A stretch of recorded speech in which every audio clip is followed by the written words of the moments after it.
দক্ষিণের জেলা ঝালকাঠিতে, সেখানে আছেন সহকর্মী তাজনুর ইসলাম। তাজনুর, ঝালকাঠি তো নির্বাচনী আসন দুটি, তবে এরই মধ্যে আমরা দেখেছি যে প্রতিদ্বন্দ্বীদের সমর্থকদের মধ্যে বেশ কিছু বিষয় হয়েছে। নির্বাচনী সরঞ্জামাদি বিতরণের খবর জানাবেন। প্রশাসনের প্রস্তুতি কতটা, সার্বিক পরিস্থিতি কি দেখছেন?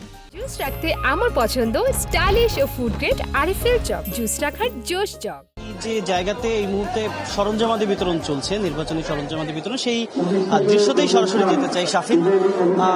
সেখানে মূলত বেশ এক ধরনের ব্যস্ততা ভীষণ রকম দেখা যাচ্ছে এবং সেই কাজটি শুরু হয়েছে বেশি সময় আগে নয়, বরং এখন থেকে হয়তো সব মিলিয়ে 10 মিনিট আগে বিভিন্ন কেন্দ্রের প্রিজাইডিং অফিসাররা আসছেন এবং তাদের যেই বরাদ্দকৃত যেই মালামালগুলো সেগুলো তারা বুঝে নিচ্ছেন মূলত এই জায়গাটি থেকে, এবং উপজেলা প্রশাসনের কর্মকর্তা যারা রয়েছেন তারা মূলত সেই পুরো কর্মকাণ্ডটি পরিচালনা করছেন। এবং সেই সময়টি গতকালকে আমরা জেনেছিলাম যে 11টা থেকে শুরু হওয়ার কথা, এবং সেটি আসলে তার খানিকটা পরেই শুরু করেছেন। তবে ঝালকাঠির বেশ কিছু দূরবর্তী এলাকা রয়েছে, বিশেষ করে নদী এলাকা হওয়ার কারণে সেই সমস্ত এলাকাতে এই ভোটের সরঞ্জামাদি পাঠানো বেশ খানিকটা ঝক্কি ঝামেলার ব্যাপার, এবং সেই জায়গাগুলো যে জায়গাগুলো অনেক বেশি দূরের এলাকায়, একটু দুর্গম এলাকা, যেখানে পৌঁছানো খানিকটা কঠিন, সেই সমস্ত এলাকাতে আসলে আগেই দেওয়া হচ্ছে যাতে করে তারা এই দিনের মধ্যেই সেখানে পৌঁছে যেতে পারেন, এবং যাদেরকে দায়িত্ব দেওয়া রয়েছে তারা যেন সেই কাজের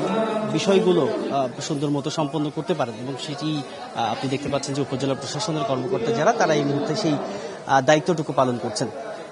এর বাইরে আমরা এই ভোটের যেই সার্বিক পরিবেশ, বিশেষ করে ঝালকাঠি জেলায় গতকাল রাতে আসার পরে বিভিন্ন মহলের মানুষের সাথে কথা বলেছি, সাধারণ ভোটার, কয়েকজন প্রার্থী, সবার মধ্যে এক ধরনের উন্মাদনা কিংবা যেই উৎসবের যে আমেজ সেটি রয়েছে।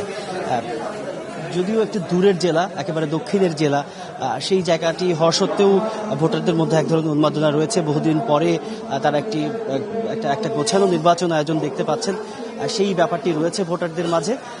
কিছু ঝুঁকিপূর্ণ কেন্দ্রও রয়েছে, কিছু ঝুঁকিপূর্ণ এলাকাও রয়েছে, সেটি প্রশাসনের তরফ থেকে বেশ কয়েকবার সেই বিষয়ে ব্রিফ করা হয়েছে, যেটি এখানে এসে স্থানীয় সাংবাদিকদের তরফ থেকে যেটি জানতে পেরেছি যে সেই ঝুঁকিপূর্ণ কেন্দ্রের ব্যাপারে প্রশাসন বাড়তি সতর্ক রয়েছে।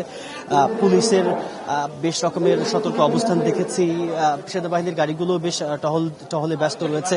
সব মিলিয়ে সার্বিক যে আইন শৃঙ্খলা পরিস্থিতি সেটি বেশ চোখে পড়ার মতো, কিংবা সেটি বেশ সন্তোষজনক, সেটি অন্তত এই ঝালকাঠি জেলার মানুষের সাথে কথা বলে সেটুকু অন্তত বোঝা গিয়েছে। সব মিলিয়ে ভোটের যেই সার্বিক যে প্রস্তুতির কার্যক্রম সেটি দারুণভাবে এগিয়ে চলেছে ঝালকাঠি জেলাতে, এবং আজকের দিনের মধ্যে সবগুলো কেন্দ্রে এই ব্যালট বাক্স সহ অন্য যেই নির্বাচনী সামগ্রী রয়েছে সেগুলো পৌঁছে দেওয়া, একই সঙ্গে আগামীকাল একেবারে সকাল সকাল ভোটের সেই কার্যক্রম শুরু করা, সব মিলিয়ে এখনো অনেকখানি কাজ বাকি রয়েছে। সেই কাজগুলো কত দ্রুতভাবে কিংবা কত গোছানোভাবে শেষ করা যায় সেই প্রচেষ্টা সেই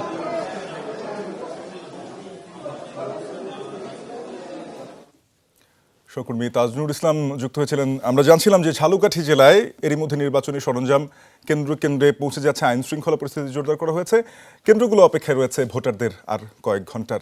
তাজনুর, আপনাকে ধন্যবাদ আমাদের সঙ্গে যুক্ত হওয়ার জন্য।